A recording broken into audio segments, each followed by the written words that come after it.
High viewers, ఈరోజు మన కల్వకుంట్ల చంద్రశేఖరరావు గారిది జన్మదినం. సో తెలంగాణ అన్నది సాకారమైంది అంటే తెలంగాణకు సాకారమైందన్నా, ప్రత్యేక తెలంగాణ రాష్ట్రం ఏర్పాటైందన్నా, అవునన్నా కాదన్నా దానికి కారణం కేసీఆర్. అఫ్ కోర్స్ ఇంకా చాలామంది ఉద్యమకారులు, నిరుద్యోగులు, ఉద్యోగులు ఇలా చాలామంది నో డౌట్. కానీ రకరకాల వ్యూహాలతో తెలంగాణ వచ్చిన తర్వాత జిహెచ్ఎంసీ ఎన్నికలప్పుడు ఈ హైదరాబాద్లో సెటిల్ అయినటువంటి ఆంధ్రుల పట్ల ఆయన ఎలా ఉంటాడేంటని చెప్పేటప్పుడు వారి కాలిలో ముళ్ళు గుచ్చుకుంటే నా మునిపంటితో తీస్తా అని చెప్పేస్తున్నాడు. ఇదే ఆంధ్రుల్ని ఒకనాడు ఆంధ్రులంతా సన్నాసులే అని ఎంత ఘోరంగా అన్నాడు ఏంటో మనకు తెలుసు. అదేమంటే ఉద్యమం నాడు తెలంగాణ కళ సాకారం కావడం కోసం రకరకాలుగా అనాల్సి వచ్చింది. అది గతం, వదిలేసేయండి. ఇప్పుడు మనమంతా కలిసి ఉన్నాం, కలిసి అభివృద్ధి చేసుకుందాం అని చెప్పేసి అన్నాడు.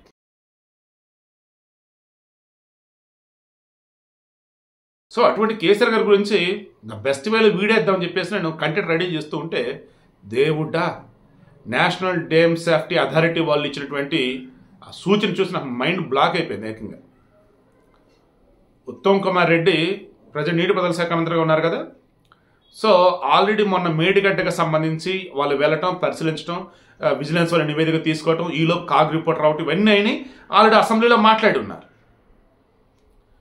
ఇవన్నీ జరుగుతూ ఉంటే ఇప్పుడు అకస్మాత్తుగా ఈ నేషనల్ డ్యామ్ సేఫ్టీ అథారిటీ వాళ్ళు ఏం చేస్తున్నారు, ఇది మేడిగట్ట కదా, ఆ తర్వాత అన్నారం ఉంది కదా, అక్కడ కూడా నీళ్లు నిలపొద్దు అన్నారు. ఏంటి ఈ విషయం అంటే అక్కడ కూడా లీకేజీలు మొదలయ్యాయి అన్నారట.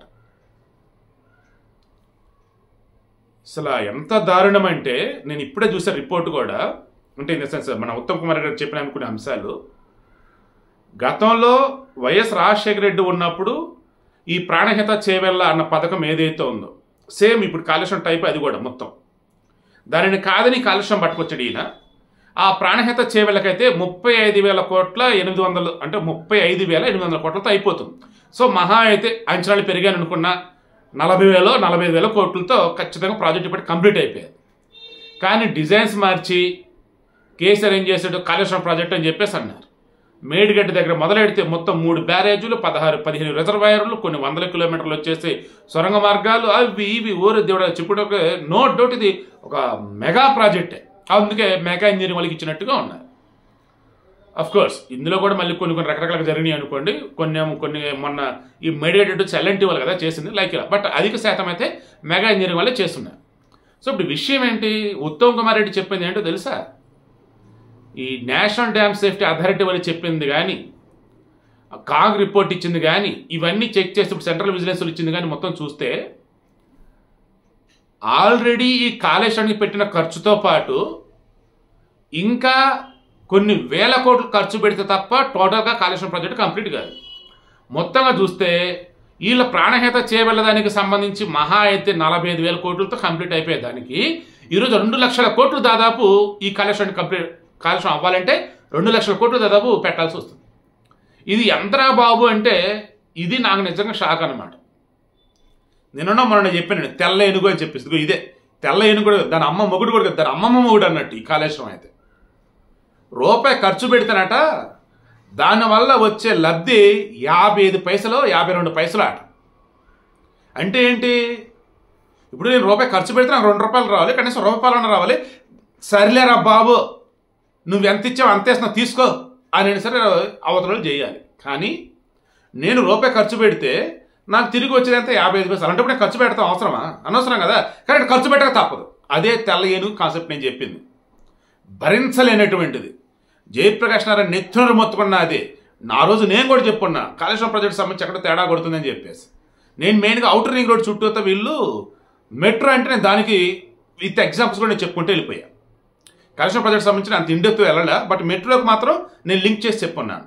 వీళ్ళు తప్పు చేస్తున్నారు, వీళ్ళు ఎవరి కోసం అంతా చేస్తున్నారు, కరెక్ట్ కాదు, మెట్రో అసలు కరెక్ట్ కాదు, అవుటర్ రింగ్ రోడ్ చుట్టూ అది భారం తప్పే ఉండదని చెప్పేస్తాను. ఈవెన్ అదే విషయాన్ని పాపం జయప్రకాష్ నారాయణ గారు సైతం చెప్పున్నారు. అబ్బే మరలా ఆయన తప్పు పెట్టారు వీళ్ళు. సో ఫైనల్ ఇప్పుడు ఏంటి, 100 సంవత్సరాలు కూడా చెక్కు చెదరకుండా ఉండాల్సినటువంటి ఈ కాళేశ్వరం ప్రాజెక్టు, దానిలో భాగంగా కట్టినటువంటి బ్యారేజీలు, దీని అమ్మ జీవితం అనకూడదు. కానీ ఇంత దారుణమైన బాబు 3 ఏళ్లకే పగుళ్ళు, 3 ఏళ్లకే, దట్ మీన్స్ 100 సంవత్సరాలకు కానీ కట్టిన ప్రాజెక్టు 3 సంవత్సరాలకే పగుళ్ళు, లీకేజీలు. ఇంత దారుణమైన అవినీత. కళ్ళ ముందు కనిపిస్తున్నాయి కదా అన్నీ కూడా.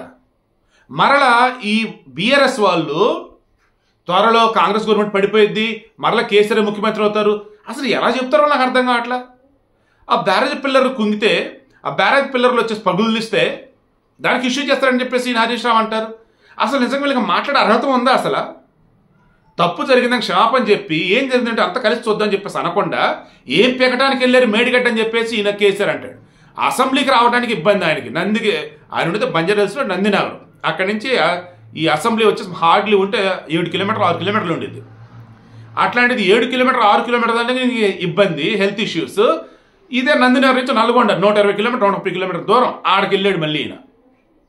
సరే ఆడికి వెళ్ళి హెలికాప్టర్లు వెళ్ళారు, కూర్చొని మాట్లాడే అనుకుందాం. మరి అదే కూర్చొని అసెంబ్లీలో మాట్లాడాలి కదా.